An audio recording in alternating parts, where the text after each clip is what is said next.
देखिए, हम कोर्ट के फैसले से सम्मानपूर्वक असहमत हैं, विनम्रतापूर्वक असहमत हैं। आज के दिन में ईडी के पास कोई सबूत नहीं है। 2 साल की इन्वेस्टिगेशन के बाद भी उन्हें 1 रुपया भी प्रोसीड्स ऑफ क्राइम नहीं मिला है। जो उनका पूरा केस है वो ऐसे विटनेसेस के आधार पर बना हुआ है जिनको पहले गिरफ्तार किया जाता है, उन पे दबाव बनाया जाता है और फिर आम आदमी पार्टी और अरविंद केजरीवाल के खिलाफ बयान दिए जाते हैं। चाहे राघव मगुंटा हो, चाहे शरद रेड्डी हो, जिनके आधार पर ईडी ने पूरी अपनी रिमांड एप्लीकेशन बनाई है। जब उनकी पहले क्वेश्चनिंग हुई, वो कहते हैं हम आम आदमी पार्टी के किसी नेता को नहीं जानते, हम विजय नायर को नहीं जानते, हम अरविंद केजरीवाल से नहीं मिले, हमने किसी को कोई पैसे नहीं दिए। गिरफ्तारी के बाद उन पे दबाव बनाया जाता है, उनसे आम आदमी पार्टी के खिलाफ स्टेटमेंट्स लिए जाते हैं और जैसे ही वो स्टेटमेंट दे देते हैं कुछ दिन में उनको बेल दी जाती है। तो ये बिल्कुल साफ है कि ये जो सारे बयान हैं ये फर्जी हैं, ये सारे बयान दबाव पूर्वक लिए गए हैं और मुझे उम्मीद है, हम पूरी न्यायपालिका पे ये अपनी उम्मीद ये कायम रखते हैं कि वो इस बात को देखेंगे कि इस केस में कोई भी प्रमाण नहीं है और इस केस में न्याय होगा। मैम, आगे का क्या लीगल जो प्रोसीडिंग्स है, अगर कुछ आप आगे के लिए जो चीजें, देखिए, जो भी कानूनी हमारे पास रास्ते उपलब्ध हैं उनको हम जरूर आगे बढ़ाएंगे, चाहे ट्रायल कोर्ट में हो, चाहे हाई कोर्ट में हो, चाहे सुप्रीम कोर्ट में हो।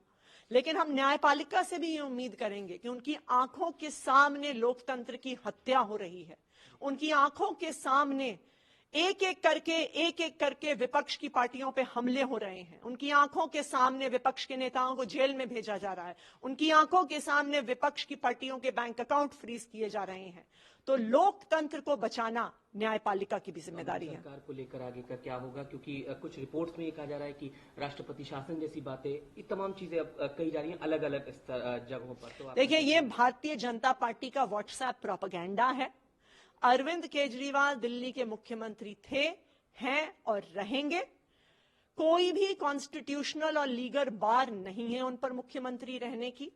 उनका कोई कन्विक्शन नहीं हुआ है। इस देश में आपका कन्विक्शन हो जाता है, 2 साल से ज्यादा की सजा होती है, तो आप फिर जनप्रतिनिधि नहीं रह सकते हैं। लेकिन अरविंद केजरीवाल की कोई कन्विक्शन नहीं हुई है, इसलिए कोई भी कॉन्स्टिट्यूशनल बार नहीं है उनके मुख्यमंत्री रहने पर। सुनीता जी ने जो ट्वीट किया है उस पर भी प्रतिक्रिया दे दीजिए।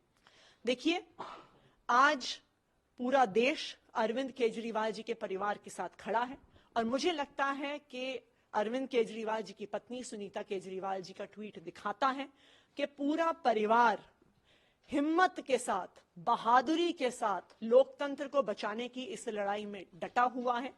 इससे ज्यादा मुश्किल परिस्थिति एक परिवार के लिए क्या हो सकती है कि एक पिता, एक पति, एक बेटा जेल चला गया है, उनको पता नहीं है कब वापस आएंगे, लेकिन वो परिवार टूटा नहीं है।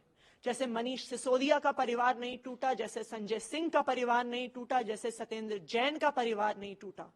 ये लोग भारतीय जनता पार्टी वाले सोचते हैं कि हम केस कर देंगे और विपक्षी पार्टियों के नेता कूद कूद कर भारतीय जनता पार्टी में चले जाएंगे, लेकिन आम आदमी पार्टी का एक एक नेता, उनके परिवार का एक एक सदस्य लोकतंत्र को बचाने की इस लड़ाई में डटा हुआ है और डटा हुआ रहेगा।